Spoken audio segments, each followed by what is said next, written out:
ஸ்ரீ ஆண்டாள் திருவடிகளே சரணம்.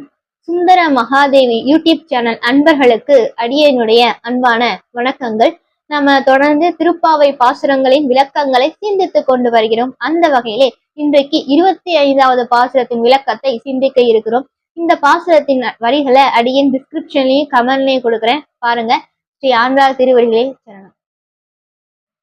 ஒருத்தி மகனாய் பிறந்து ஓரிரவில் ஒருத்தி மகனாய் ஒளித்து வளர தருகிலானாகி தான் தீங்கு நினைத்த கருத்தை பிழைப்புத்து கஞ்சன் வயிற்றில் நெருப்பென நின்ற நெடுமாலே உன்னை அறுத்தித்து வந்தோம் பறைதருதியாகில் திருத்தக்க செல்வமும் சேவகமும் யாம்பாடி வருத்தமும் தீர்ந்து மகிழ்ந்தேலோர் எம்பாவாய்.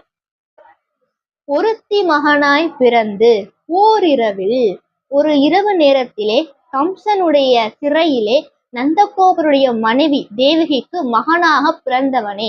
கண்ணனுடைய அவதாரத்தை தான் இந்த இடத்துல சொல்றாங்க ஆண்டாள் நாச்சியார். ஒருத்தி மகனாய் பிறந்து ஓரிரவில், ஒருத்தி மகனாய் ஒளித்து வளர, அதே இரவு நேரத்துல ஆயர்பாடியில இருக்கக்கூடிய நந்தகோபருடைய மனைவி யசோதா தேவிக்கு மகனாக வளர்ந்தவனே, ஒளித்து வளர்க்கப்பட்டவனேன்னு சொல்றாங்க. அவர் எதற்காக அங்க வந்தார் அப்படின்னா, எதுக்கு அங்க வளர்ந்தார்னா, ஆயர்பாடியில இருக்கக்கூடிய ஆயர்களுக்கு கோபியர்களுக்கு அருள் செய்வதற்காக அவர் அங்கு வளர்ந்தார். அவங்களுக்காக வந்தே அப்படின்றதான் இந்த இடத்துல சொல்றாங்க. கண்ணனுடைய அவதாரத்தை இந்த வரியில ஆண்டாள் நாச்சியார் சொல்றாங்க. ஒருத்தி மகனாய் பிறந்து ஓரிரவில் ஒருத்தி மகனாய் ஒளித்து வளர தருகிலானாகி தான் தீங்கு நினைத்த கருத்தை பிழைப்பித்து கஞ்சன் வயிற்றில் நெருப்பென நின்ற நெடுமாலே அப்படின்னு சொல்றாங்க. இந்த கம்சன் இந்த ஆயர்பாடியிலே கண்ணன் வளர்வது பொறுக்காமல் அவருக்கு தீங்கு இழைக்க வேண்டும் என்பதற்காக பல அசுரர்களை எல்லாம் அனுப்பினர். அவர் அனுப்பிய அத்துணை அசுரர்களையும் கண்ணன் வெற்றி கொண்டார். அத்துணை பேரையும் அழித்து ஜெயித்தார். அப்படி கண்ணனுக்கு தீங்கு விளைவிக்க வேண்டும் என்பதற்காக அவர் செய்தார். அப்படிப்பட்ட அந்த கம்சனுடைய தீய எண்ணத்தை அழித்து அவனுடைய வயிற்றிலே நெருப்பென நின்ற நெடுமாலை, அவனுக்கு நெருப்பு மாதிரி நின்ற நெடுமாலை நெடியவனே அப்படின்னு சொல்றாங்க ஆண்டாள் நாச்சியார்.